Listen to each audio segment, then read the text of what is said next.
Every day, something dramatic happens in the Caribbean that affects our lives. We'll give you the details. We'll give you the facts on Caribbean Perspective with Eddie Frederick. Here's Eddie Frederick. So glad you can join us. Small island states are serious about the developed countries cutting methane emissions by 30% by 2030. This story takes the lead in today's edition of Caribbean Perspective for Tuesday, 5th December 2023, brought to you in association with our friends at Antillean Group. Details when we return. Believe in our strength, we'll stand by you. Protection from all, perils big and small. Reassurance we give, it's so glad to see. Peace of mind, that's our service guarantee. We look after all our family. Yes, we do at every opportunity. Antillean Group, underwriters of all classes of insurance solutions for your protection and investment. Live well financially.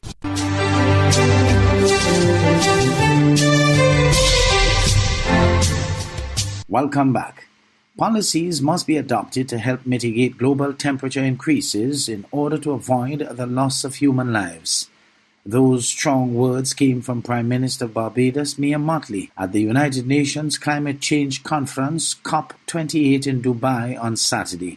More in this TTT News report. A global methane pledge launched at COP26 in November 2021 aims at cutting methane emissions from human activity by 30% by 2030. Prime Minister of Barbados, Mia Mottley, said the reality is that the global methane agreement that the world needs to see has not yet come. Where is it going to be found for the progress to be made and to avoid the tipping point? We need oil and gas companies to agree to fix the leaks in their pipelines and to ensure that they also stop the flaring. Prime Minister Mottley called for strong regulation and compliance to ensure that countries can minimize the extent to which methane continues to lead and hurl the world into hotter temperatures. We need to make sure that waste management practices as well as farming practices are changed in order to be able to control the level of methane that the world is seeing. The science must be simple. To turn down the heat, you simply have to turn down the methane. And until we accept that, we will go over a tipping point. The 28th session of the Conference of the Parties, COP28, convenes in Dubai from November 30th to December 12th. Karen Kozier-Phillip, TTT News. The IMF head charges countries to deliver on climate change promises. TVJ's Krista Campbell brings that report. Deliver what you promise. That charge from Managing Director of the International Monetary Fund, IMF, Kristalina Georgieva, on the opening day of the United Nations Climate Change Conference, COP28, here in Dubai. Now, the IMF head sat down with journalists who participated in a training seminar for climate change reporting funded by the Thomson Reuters Foundation and the IMF. Our research shows that nationally determined contributions taken together are likely to deliver in this decade only 11% reduction vis-a-vis 2019. Whereas to stay on track for 1.5 degree or at least for 2 degree, we need somewhere between 25 and 50% emission reduction. And so her message is for the almost 200 countries participating in COP28 to set much more ambitious targets for reducing the impact of climate change, especially on vulnerable countries. She points to the work of the IMF in introducing long-term assistance for countries worst impacted by climate change. It is called Resilience and Sustainability Trust. It is 40 billion strong. Already we have 11 programs that we are financing, and we have, for the next year, we have twice as many in preparation. Of the 11 countries to get the initial payout from this long-term loan, 6 are African countries, which usually struggle to get adequate financial help to deal with climate change-related issues like flooding. The less we do now, the more expensive it will be, and the riskier the success of our actions. She says governments must speed up the process to phase out the use of gas, oil and coal, better known as fossil fuels, and turn to renewable energy sources like solar and wind power, which do not release harmful greenhouse gases into the environment. Reporting from Dubai, here in the United Arab Emirates, I'm Krista Campbell for TVJ News.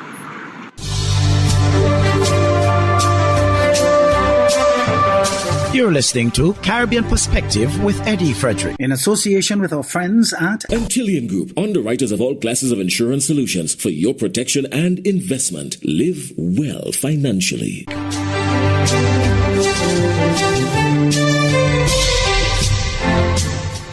Trinidad and Tobago's Foreign Affairs Minister Dr. Amory Brown says he continues to engage in discussions on the Venezuela-Guyana border issue with all CARICOM counterparts, and in particular with Guyana's Minister of Foreign Affairs and International Cooperation. The Foreign Affairs Minister declared that CARICOM's position on the International Court of Justice's order on the issue reflects our common position on this week's determination by the ICJ. Political editor Jewel Brown of TV6 News reports. TV6 News sent questions to Foreign and CARICOM Affairs Minister Dr. Amory Brown on Saturday, among them whether he has had any communication with his counterparts in Guyana and Venezuela with regard to the ruling by the International Court of Justice on Friday that, pending a final decision in the case, the Bolivarian Republic of Venezuela shall refrain from taking any action which would modify the situation that currently prevails in the territory in dispute, whereby the Cooperative Republic of Guyana administers and exercises control over that area. The Foreign and CARICOM Affairs Minister told TV6 News that he continues to engage in discussions on the Venezuela-Guyana border issue with all CARICOM counterparts, and in particular with Minister Hugh Todd, Guyana's Minister of Foreign Affairs and International Cooperation. TV6 News also wanted to know the latest position of the government of Trinidad and Tobago in light of the ICJ's ruling, given that the government has been pursuing a deal for the supply of natural gas from Venezuela's Dragon field via the easing of certain U.S. sanctions against Venezuela. The Foreign and CARICOM Affairs Minister told TV6 News that CARICOM's statements are the products of significant collaboration, discussion, and consensus building involving the membership of the Caribbean community, including the governments of Trinidad and Tobago and Guyana, and the most recent statement reflects their common position on this week's determinations by the ICJ. CARICOM said in a statement on Friday that the ICJ's order was issued in response to Guyana's request for provisional measures, which was prompted by a national referendum that Venezuela has scheduled for Sunday, December 3rd, in which the people are asked to approve Venezuela's annexation of the Essequibo region and incorporation of it into the Venezuelan state. International media reports have stated that the Essequibo region comprises about 2/3 of Guyana, a republic which is experiencing a crude oil and natural gas boom. CARICOM declared that Venezuela cannot, by a referendum or otherwise, violate international law and disregard the order of the world's highest court. During a media conference at the Diplomatic Center in St. Anne's on November 20th, Prime Minister Dr. Keith Rowley sought to make one thing clear about the issue. We need not and must not deviate from what exists, which is the principal position that our region must remain a zone of peace, and all difficulties must be colored by that principal position. Guyana knows that it has the support of CARICOM on this matter, and Venezuela knows that CARICOM supports Guyana on this matter. The Express is reporting that Prime Minister Rowley told the newspaper on Friday that the advice given by the ICJ is consistent with the CARICOM position, which advocates that all countries in the region commit to preserving our heritage as a zone of peace. Prime Minister Rowley left for London on Friday with Energy Minister Stuart Young to finalise the deal for the restructuring of the Atlantic LNG facility in Point Fortin, which has 4 liquefied natural gas trains. Jewel Brown, TV6 News. Some long-awaited repairs to the aircraft parking apron directly in front of the terminal at the Robert L. Bradshaw International Airport in St. Kitts has commenced, informed a press release issued by the St. Christopher Air and Seaport Authority, SASPA. Glenn Bard of SKN Newsline reports. The release stated in part, quote, "This project is aimed at rectifying several cracks on the apron and connecting commercial taxiways Bravo and Charlie. This crucial initiative is set to enhance the operational efficiency and the safety of the Robert L. Bradshaw International Airport," end quote. Prime Minister Dr. Terence Drew and Minister with responsibility for SCASPA, Minister Marsha Henderson, toured the worksite along with SCASPA Chairman Jonathan Barnes. SCASPA further stated, quote, "By effectively addressing the issues relative to the apron and passenger experience, SCASPA has affirmed its commitment and dedication in providing an improved and reliable infrastructure for our airline partners, ensuring seamless operations and top-notch experience with travelers. SCASPA is committed to elevating its operational standards and look forward to the positive impact this project will have at the Robert L. Bradshaw International Airport and the wider community," end quote. The damaged apron affected service operations for some types of aircraft, especially heavy aircraft like those used by British Airways. Glenn Bart reporting for SKN Newsline. In the meantime, Attorney General of St. Kitts and Nevis, Garth Wilkin, announced the winning design concept for the new Ministry of Justice and Legal Affairs headquarters to be constructed on the Bay Road, Bastia, St. Kitts. Glenn Bart again filed this report. The Attorney General disclosed on Wednesday, 29 November, that the Cabinet selected submission number 735 as the winning concept. He commended runner-up design number 259 and number 112 that placed second and third respectively. According to the AG, the design concepts were reviewed anonymously by experts in architecture, officials from the ministry, and by the Cabinet.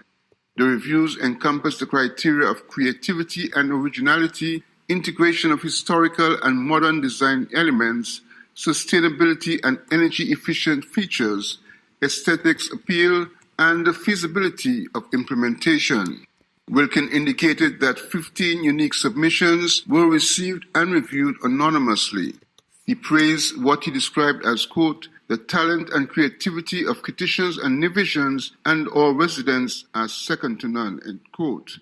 The Attorney General, referring to the creatives, continued, quote, "We hope that you will also bid for the design of other government buildings, including the Good Governance headquarters envisioned to be built in the next 3 years," end quote. Glenn Bart reporting for SKN Newsline. The Bahamas' Minister of Housing and Urban Development leads debate on the bills to reform the judiciary in the House of Assembly. ZNS News has more. Long-standing matters to be heard faster. Both governments have lamented the time taken for cases to be tried, delays which Carmichael MP and attorney Keith Bell acknowledges has led to suspects being granted bail and the consequential cries of the public. Proposed legislation, though, sees increasing the size of the Supreme Court from 20 to 25 justices as a viable solution. Over the past decades, the Bahamas has experienced exponential growth, both in terms of our population and economy, thereby placing tremendous pressure on our Supreme Court. On the civil side, Madam Speaker, we have seen the number of land matters, divorce cases, and complex civil cases soar. These cases require more and more judicial time and has resulted in unacceptable delays in litigation. I am advised, Madam Speaker, that trial dates before the Supreme Court are more than 12 months away. As a matter of fact, there's one that's being given in 2025.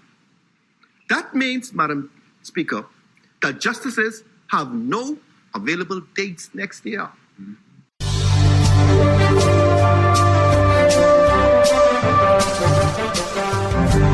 I am Eddie Frederick. This has been Caribbean Perspective, a whole new approach to highlighting developments in the Caribbean. In the meantime, please follow us on Facebook and subscribe to our YouTube channel for daily regional news and more, in association with our friends at Antillian Group. Believe in our strength, we'll stand by you. Protection from all perils, big and small. Reassurance we give, it's so glad to see. Peace of mind, that's our service guarantee. We look after all our family. Yes, we do at every opportunity. Antillian Group, underwriters of all classes of insurance solutions for your protection and investment. Live well financially.